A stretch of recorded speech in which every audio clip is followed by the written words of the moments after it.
जय श्री कृष्ण। आप सभी को Shrimad Bhagavad Gita the mind Guru series प्रश्न 41 में मैं प्रीति चिंडक आप सभी का स्वागत करती हूँ। आज का प्रश्न हमसे पूछा है बेलगाम से ममता ने। देखते हैं ममता जी क्या पूछना चाहती है। ममता जी पूछती है, जीवन में पीठ पीछे बोलने वाले, निंदा करने वाले, अवहेलना करने वाले हमारी ऊर्जा, शांति छीन लेते हैं। भगवत गीता के माध्यम से ऐसे लोगों से ऊपर उठकर अपनी शक्ति, संयम और सकारात्मकता कैसे बनाए रखें। प्रश्न अत्यंत महत्वपूर्ण है तथा आधुनिक युग की घटनाओं से भी संबंधित है। श्रीमद् भगवत गीता का ज्ञान यह हर युग में बहुत ही दिव्य मार्गदर्शन प्रदान करने वाला है। गीता जी के दूसरे अध्याय के 47वें श्लोक में भगवान कहते हैं कि कर्म करने में हमारा अधिकार है, अपितु उससे मिलने वाले फल में ना तो हमारा कोई संबंध है और ना ही हमारा उस पर कोई अधिकार है। गीता में और भगवान कृष्ण यह संदेश अर्जुन को कुरुक्षेत्र के उस युद्ध के प्रसंग के लिए दे रहे हैं जब अर्जुन भी अपने निहित धर्मयुक्त कर्म छोड़कर परिवार के मोह में फंसकर मतलब उसके परिणाम रूपी फल की चिंता में अपना कर्मयोग करना भूल रहे थे। ऐसा परिणाम स्वरूप फल से चिंतित थे और अपने कर्मयोग से दूर हट रहे थे। तब भगवान कृष्ण ने अर्जुन के माध्यम से हम सभी को यह मार्गदर्शन दिया कि हमें हमेशा धर्मयुक्त कर्म योग करना चाहिए, जिसका अर्थ ऐसे कि अक्सर हम कर्म तो करते हैं लेकिन उसकी परिणाम की चिंता में या उसके परिणाम रूपी जो फल हमें मिलने वाला होता है या जो मिलता है हम उसी से सुखी दुखी होते रहते हैं। इसमें समझने वाली बात यह है कि मनुष्य को अपने प्रारब्ध के अनुसार ही अच्छे या बुरे फल मिलते हैं। तो इसमें खुश होना, निराश होना यह गलत है, मतलब उस फल से प्रभावित होना गलत है। तो इसीलिए हमें इनसे अपना संबंध मानकर जो हम परिस्थिति जो बाहर से बनाते हैं, हालांकि यह परिस्थिति बाहर से होती है और इससे जो हम लोग प्रभावित होकर जो हम हमारा रिएक्शन देते हैं वो अंदर से देते हैं। कहने का अर्थ यह है कि सिंपल भाषा में हम समझे कि जैसे बाहर से जो परिस्थिति होती है उसका अपने अंतरंग पर प्रभाव कर वैसा रिएक्शन देना, मतलब सुखी या दुखी होना, यह हमारे अंतर्गत भाव है। अगर हम इस परिस्थिति का अपने ऊपर कोई असर ही ना होने दे, मतलब इसका अच्छे बुरे का स्वीकार ही ना करें, जो कि जैसी भी परिस्थिति है यह मेरे प्रारब्ध के अनुसार आई है, बस यह जैसी है वैसी है, न मुझे इसके अच्छे होने की खुशी है न इसके किसी बुरे प्रभाव से मुझे किसी बात का गम है। अगर हम इस भाव में रहे, मतलब हम उसका अपने ऊपर असर ही न होने दे, तो हम सुख और शांति का अनुभव करते हैं। यहाँ पर मुझे एक पौराणिक कथा की याद आती है। भगवान गौतम बुद्ध जब बैठे हुए थे तब उन्हें एक आदमी बहुत ही बुरी तरीके से गालियां दे रहा था। वो इतना बुरी तरह से उन्हें प्रताड़ित कर रहा था, लेकिन जब उनके अनुयायी, उनके शिष्य, उनके भक्त ने जब भगवान के चेहरे की तरफ देखा तब उन्हें इस बात का देखा कि उनके चेहरे का कोई भाव ही नहीं हिला था, मतलब वो शांत थे। जैसे वो स्मित कर रहे थे वैसे ही वो थे। जैसे ही वो आदमी गालियां देकर चला गया तब भगवान को, मतलब गौतम भगवान को जो पूछा गया कि वो इतना बुरी तरह से आपको प्रताड़ित कर रहा था, वो इतना बुरी तरह से आपको अपशब्द कह रहा था, आपने उसे जवाब क्यों नहीं दिया या आप पर उसका कोई असर कैसे नहीं हुआ। तब उन्होंने बहुत ही सिंपल लेकिन बहुत ही महत्वपूर्ण ज्ञान दिया कि जो वो कह रहा था वो कह चुका, वो कह रहा था उसका मैंने स्वीकार ही नहीं किया। इसका मतलब उन्होंने एक उदाहरण दिया, जब कोई आपको कोई उपहार देता है और जब वो आप अस्वीकार कर देते हो तो उपहार जो देने वाला है उसी के पास रहता है। इसका मतलब आपने उसका स्वीकार ही नहीं किया है। बस वैसे ही यह जो कोई व्यक्ति था वह मुझे जिस तरह की भी बातें सुना रहा था, मैंने उसका स्वीकार ही नहीं किया, तो जाहिर सी बात है यह सब सारी बातें उसी के पास ही रह गई, मतलब वो उसी को लग गई, वो उसी के पास रह गई। मैंने तो उसका स्वीकार ही नहीं किया, मतलब उसका कोई भी असर उन पर हुआ ही नहीं। तो यह जो बात है यह बहुत ही महत्वपूर्ण संदेश हमें भगवान बुद्ध ने यहां पर दिया है कि जब भी बाहरी जो परिस्थिति है वो हमारे कंट्रोल में रहे चाहे न रहे, बट उसका अपने ऊपर प्रभाव न पड़ने देना यह हमारे कंट्रोल में है। इसीलिए इन बातों का अपने ऊपर असर न होने दे। गीता का यह श्लोक हमें इस बात पर मार्गदर्शन करता है कि मनुष्य हमेशा अपने द्वारा किए गए अच्छे कर्मों के फल से खुश होता है और अगर उसे अपने मन अनुरूप या उसकी अपेक्षा अनुरूप अगर फल नहीं मिला तो वह दुखी होता रहता है।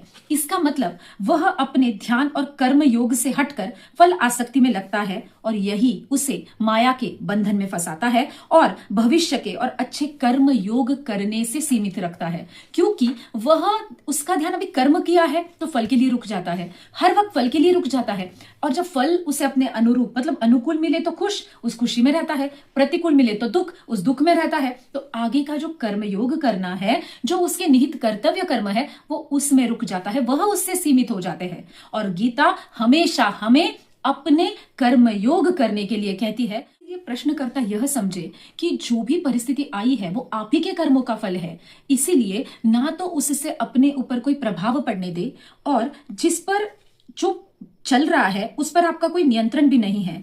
तो आप अपने कर्म यानी धर्मयुक्त कर्म योग पर ध्यान दें। जब आप यही करने में लीन होते हैं, मग्न रहते हैं, तब आपको बाहर की कोई भी नकारात्मकता आप के ऊपर असर नहीं करती है, और आप सिर्फ और सिर्फ अपना ध्यान अपने धर्मयुक्त कर्म योग पर करने में लगाते हैं। तो बाहर की जो भी निगेटिविटी है वो आपकी मन शांति को हिला नहीं सकती। इसलिए गीता जी हमें धर्मयुक्त कर्म योग करने के लिए कहती है। और जब हम फल की अपेक्षा में रुक जाते हैं तो हम कर्म नहीं करते हैं। तो वहां पे भी गीता जी इस श्लोक के द्वारा कहती है कि कर्म न करने में भी मतलब हमें निष्क्रिय भी नहीं रहना है, अपितु हमें कर्म करना है, कर्म योग करना है और करते ही रहना है बिना किसी फल की अपेक्षा किए। अपने बिना किसी निजी स्वार्थ के दूसरों के हित में कर्म करना, यही गीता जी सिखाती है। और कर्म फल से दूर रहना, यह ज्ञान हमें गीता जी बताती है। क्योंकि जब हम कर्म फल से दूर होते हैं तो हमारी कर्म योग करने की जो शक्ति है वह ज्यादा बढ़ती है, और हम उसी में लीन होकर उसे अच्छी तरह से और करने लगते हैं, और हमारा जो उद्देश्य है वह हम प्राप्त कर लेते हैं। इसलिए इन बातों का अपने ऊपर असर होने न दे और अपने कर्मयोग से विचलित न रहे। अब गीता जी हमें यह बताती है कि यह सारी भावनाएं मनुष्य को इसलिए प्रभावित करती है क्योंकि उसके मन में राग है, द्वेष है।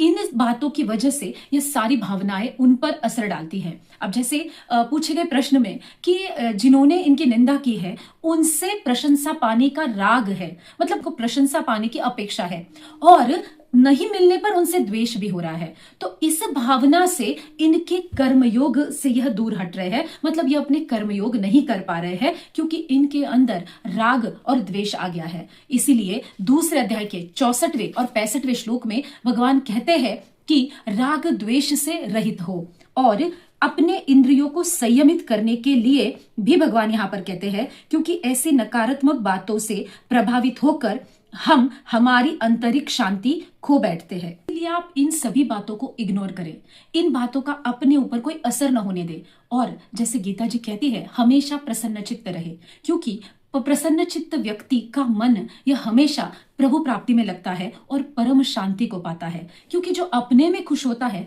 उसे बाहर का द्वेष, राग, तकलीफ, आनंद, कोई चीज का असर उसके ऊपर होता नहीं है। इसीलिए गीता जी इस श्लोक में प्रसन्न चित्त होने के लिए कहती है कि हमेशा अपना मन प्रसन्न रखे, और अपने आप की सकारात्मकता इससे बढ़ती है तो आप बाहर घटित होने वाली नकारात्मक बातों का अपने ऊपर बेअसर होते हुए उन्हें देखेंगे।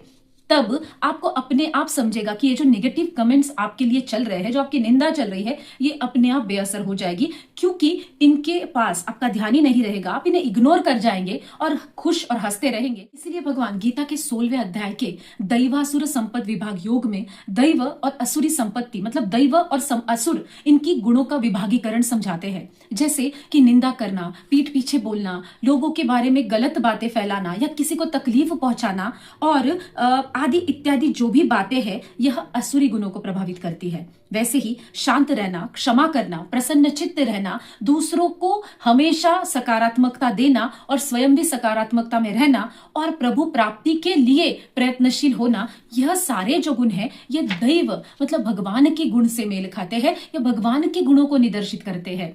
तो अब हमें इस जो परिस्थिति है प्रश्न में आई हुई, उन्हें हमें इस द्वारा अपने अंदर के दैव गुण मतलब दैवी संपत्ति बढ़ाते हुए क्षमा कर देना है और इसे इग्नोर करते हुए ऐसी नेगेटिविटी को वहीं अपनी पॉजिटिविटी से खत्म कर देना है और अपने अंदर दैव गुण बढ़ते हुए देखना है, अपितु उन्हें बढ़ाना है।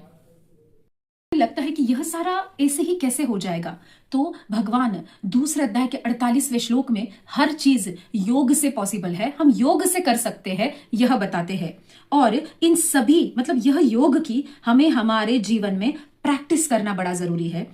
समत्वम योग उच्यते, पदों से भगवान सभी में समत्व लाना ही योग है। योगस्थः गुरु कर्माणि पदों से भगवान सिद्धि असिद्धि मतलब प्राप्य अप्राप्य परिस्थिति में सम होने को कहते हैं, जिससे बुरी बातों का आप पर कोई भी प्रभाव नहीं रहेगा, क्योंकि यह सारी बातों में आसक्त रहना आपकी शांति भंग कर देता है। छठे अध्याय में भगवान योग का विधिव्रत वर्णन करते हैं और इसका महत्व भी समझाते हैं कि ऐसा योग करने से जीवन में हम, दूसरे अध्याय के 48वें श्लोक में भगवान समत्वम योग उच्यते कह रहे हैं, वैसे ही हम अपने जीवन में आत्म संयम सीखते हैं। और तभी छठे अध्याय के ही 23वें श्लोक में भगवान ऐसा योग जो हमें हर दुख से वियोग करवाता है, मतलब ऐसे जब योग से हमारा संयोग होता है तब हम हर दुख से वियोग कर लेते हैं। यहाँ पर प्रश्नकर्ता इस बात का ध्यान रखे कि जो आपके पीछे बोल रहे हैं वो आपके 2 कदम पीछे है और आप उनके इस नकारात्मक बातों से प्रभावित होकर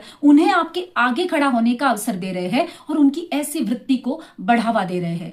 तो प्रश्नकर्ता इन बातों से आहत न हो, इसके विपरीत वो इन्हें क्षमा करे, अपने अंदर का कर्मयोग बढ़ाए और अपने कर्म योग पर ध्यान दे। ऐसे लोगों का जो स्वभाव है, जिसे हम आसुरी गुण कहते हैं, वह अपने ऊपर असर न होने दे, मतलब अपने दैवी गुण बढ़ाए, जिससे ये बातें आपके ऊपर कोई असर नहीं करेगी, आपको प्रभावित नहीं करेगी। क्योंकि जब आप ऐसी बातों को बढ़ावा देते हैं तो ऐसी बातें जो कि आसुरी संपत्ति है, दूसरों को तकलीफ देना, दूसरों को दुख पहुंचाना आदि इत्यादि जो गुण है वह आसुरी गुण है। जैसे ही आप इन्हें ध्यान देते हैं, इनसे प्रभावित होकर इनके एक्शन को रिएक्शन देने की जो शुरुआत करते हैं, तब इनके अंदर एक असुरी भाव, एक असुरी खुशी आती है कि उनके इस कृत्य से आप पर असर हुआ है, तो वह यह कृत्य बार बार करते हैं। तो यह आसुरी गुण है, इसीलिए यह होता है। तो इसीलिए आप अपने दैवी गुण बढ़ाए, मतलब इन बातों को इग्नोर करें, अपने ऊपर इन बातों का स्वीकार ही ना करें और अपने ऊपर इनका असर न होने दे, तो ये अपने आप निष्क्रिय होते हुए खत्म हो जाएगी। क्रोध न करे, डरे नहीं, ऐसी बातों का अपने ऊपर असर न होने दे। योग की मदद से अपने धर्मयुक्त कर्म योग पर ध्यान दे, अपनी सकारात्मकता बढ़ाए और हमेशा प्रसन्न चित्त रहे, क्योंकि यह जो दैवी गुण है आसुरी गुणों को मात दे सकते हैं। यह विश्वास रखिए और अपने अंदर का योग करने का सामर्थ्य बढ़ाइए, योग पर ध्यान दीजिए और योग कीजिए। ध्यान रहे वह अपना कर्म कर रहे हैं, आप अपना कर्म कीजिए। आप इस बात पर ध्यान दीजिए कि आपके कर्म को कर्म योग कैसे बनाएं। आपने आपके प्रश्न का समाधान श्रीमद् भगवद गीता जी में ढूंढने का जो प्रयास किया है, उससे आप आपके प्रमुख उद्देश्य, मतलब समस्त मनुष्य जाति का जो प्रमुख उद्देश्य है वह है प्रभु प्राप्ति, उसकी राह पर आप निकल चुके हैं। तो इस ध्येय प्राप्ति को रखने के लिए, इस ध्येय की प्राप्ति के लिए आप अपना कर्म योग करें, धैर्य रखें और हमेशा प्रभु प्राप्ति में, प्रभु भक्ति में लीन रहे और अपना कर्मयोग कर परम शांति का अनुभव करे। तो ममता जी, आपको आपके सवाल का जवाब मिल गया होगा, ऐसे मैं आशा करती हूँ। धन्यवाद।